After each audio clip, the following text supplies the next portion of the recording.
Mars एक ऐसा planet जहां दुनिया की हर एक स्पेस एजेंसी जाना चाहती है, क्योंकि कई साइंटिस्ट के हिसाब से मार्स पर कई सालों पहले जीवन संभव था, जिसके निशान आज भी वहां मौजूद हैं। मार्स पर जाने की इस रेस में नासा सबसे आगे चल रहा है, जिसके लिए उसने करीब 50 स्पेसक्राफ्ट मिशन लॉन्च करे हैं, जिसमें कई ऑर्बिटर व रोवर मिशन शामिल हैं। आज के इस वीडियो में हम बात करेंगे नासा के एक सबसे एडवांस परसीवरेंस रोवर की, जो कि नासा ने 30 जुलाई 2020 को मार्स पर लॉन्च किया था।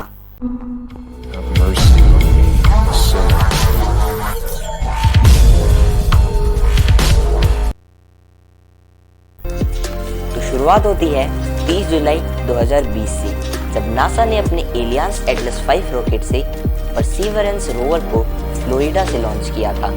एलियंस एटलस 5 रॉकेट एक 2 स्टेज रॉकेट है, जो कि किसी भी भारी भरकम सैटेलाइट को ले जाने में अभी तक के सबसे एडवांस रॉकेट्स में से एक है। तो करीब 30 मिनट में परसीवरेंस लियो अर्थ ऑर्बिट में एंटर करता है और करीब 15 दिनों तक धरती के चक्कर लगाते हुए मार्स की ओर तेजी से बढ़ने लगता है। मार्स के बेहद करीब जाने के बाद परसीवरेंस क्रूज मोड में एक्टिव हो जाता है, जहां वो एक एरोशेल प्रोटेक्शन शील्ड में पैक रहते हुए फ्यूल पेलोड से अलग होकर मार्स के वायुमंडल में तेजी से बढ़ने लगता है। अब नासा ने ये डिसाइड किया था कि परसीवरेंस को जजीरो क्रेटर में लैंड करवाया जाएगा, जिसके लिए वे परसीवरेंस को मार्स के वायुमंडल में ठीक जजीरो क्रेटर के ऊपर एंटर करवाएंगे। नासा ने जजीरो क्रेटर को इसलिए चुना क्योंकि साइंटिस्ट का कहना था कि यहाँ कुछ अमाउंट में पानी की मौजूदगी हो सकती है, क्योंकि सालों पहले इसमें एक डेल्टा नदी बहा करती थी। परसीवरेंस के मार्स के वायुमंडल में एंटर करते ही ELD फेज स्टार्ट हो जाता है, जिसमें कि परसीवरेंस को अपनी 19,500 किलोमीटर की रफ्तार को 1,600 किलोमीटर तक कम करना होता है।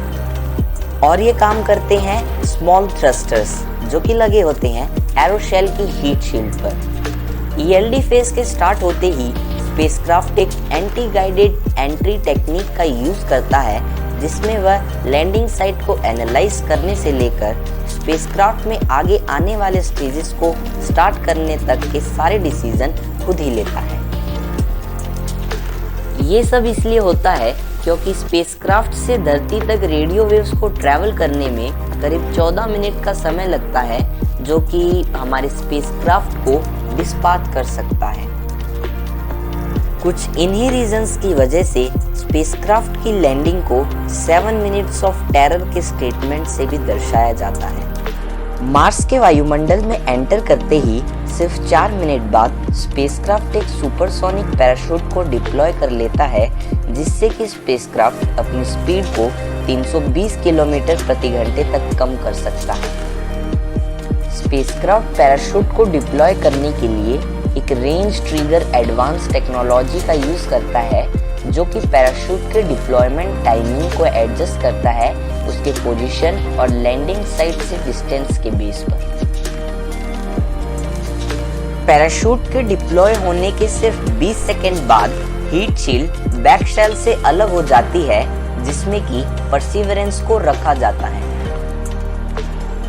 हीट शील्ड के अलग होते ही परसीवरेंस पहली बार मार्स के वायुमंडल में एक्सपोज होता है, जिसके बाद वह अपने लैंडिंग रेडार और टेरेन रिलेटिव नेविगेशन सिस्टम एक नए ऑटो पायलट टेक्नोलॉजी को एक्सेस करता है, ताकि वह अपने एल्टीट्यूड, पोजीशन और वेलोसिटी को मेंटेन कर सके एक सेफ टचडाउन के लिए। जब परसीवरेंस करीब 2.1 किलोमीटर दूर होता है मार्स के सरफेस से, तब डिसेंट स्टेज स्टार्ट हो जाती है, जिसके बाद परसीवरेंस बैकशेल और पैराशूट से अलग हो जाता है और डिसेंट स्टेज में लगे थ्रस्टर्स चालू हो जाते हैं स्पेसक्राफ्ट की स्पीड को कम करने के लिए। अब जब स्पेसक्राफ्ट की स्पीड 2.7 किलोमीटर हो जाती है, तो मार्स के सरफेस के करीब 20 मीटर ऊपर डिसेंट स्टेज स्काई क्रेन की तरफ परसीवरेंस को 3 नायलॉन केबल्स के जरिए मार्स के सरफेस के बेहद ही करीब ले जाती है और 18 फरवरी 2021 को करीब 8:55 पे परसीवरेंस सक्सेसफुली मार्स के सरफेस पर टचडाउन कर लेता है। परसीवरेंस रोवर के साथ नासा ने एक मिनी हेलीकॉप्टर को भी मार्स पर भेजा है जिसका नाम इंजेन्युटी है और इसका मेन पर्पस ये चेक करना है कि मार्स के सरफेस पर फ्लाईबाय पॉसिबल है या नहीं। अब बात करते हैं इसमें लगे इंस्ट्रूमेंट्स की, जिसमें सबसे पहले आता है मास्टकैम जेड जूमेबल पैनोरामिक कैमराज। ये मास्ट माउंटेड कैमरा सिस्टम को खास मार्स के सरफेस की हाई डेफिनेशन वीडियो और 3D इमेजेस लेने के लिए इक्विप किया गया है। इसमें एक जूम लेंस को भी लगाया गया है ताकि रोवर डिसेंट ऑब्जेक्ट्स को भी अच्छे से एग्जामाइन कर पाए। इसके बाद आता है मेडा मार्स एनवायरमेंटल डायनेमिक एनालाइजर।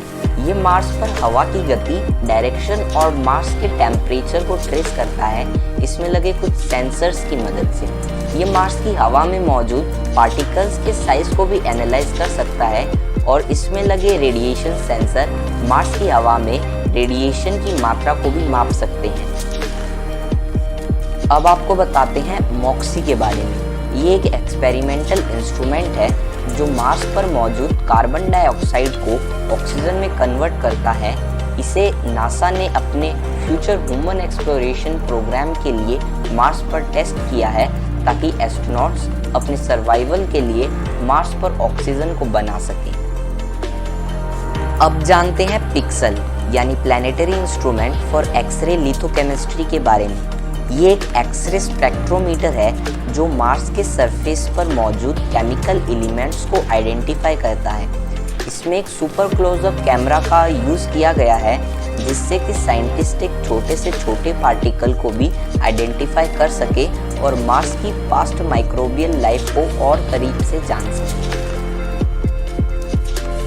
अगला इंस्ट्रूमेंट है RIMFAX radar imager for Mars subsurface experiment. ये एक ऐसा इंस्ट्रूमेंट है जो मार्स को अंडरग्राउंड एग्जामाइन करता है ग्राउंड पेनिट्रेटिंग रेडार की मदद से। इसे रोवर के बैक लोअर रीजन में लगाया गया है ताकि ये अपने रेडार वेव्स की मदद से मार्स के जियोलॉजिक फीचर्स को अच्छे से समझ सके।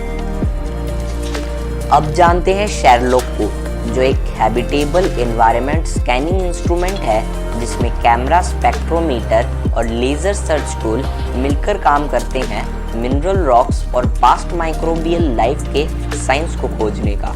इसमें एक कलरफुल कैमरा वॉटसन का भी यूज़ किया गया है जिससे कि ये रॉक्स और सरफेस टेक्सचर का कलरफुल क्लोजअप लुक ले सके। अब आता है हमारा आखिरी इंस्ट्रूमेंट सुपरकैम। ये परसीवरेंस पर सबसे एडवांस कैमरा है जो सॉल्ट ग्रेन जैसे नैनो पार्टिकल को भी करीब 20 फीट तक की दूरी से एग्जामाइन कर सकता है। इसे खास केमिकल रॉक्स, सॉइल्स और एटॉमिक मॉलिक्यूलर मेकअप को एग्जामाइन करने के लिए इक्विप किया गया है।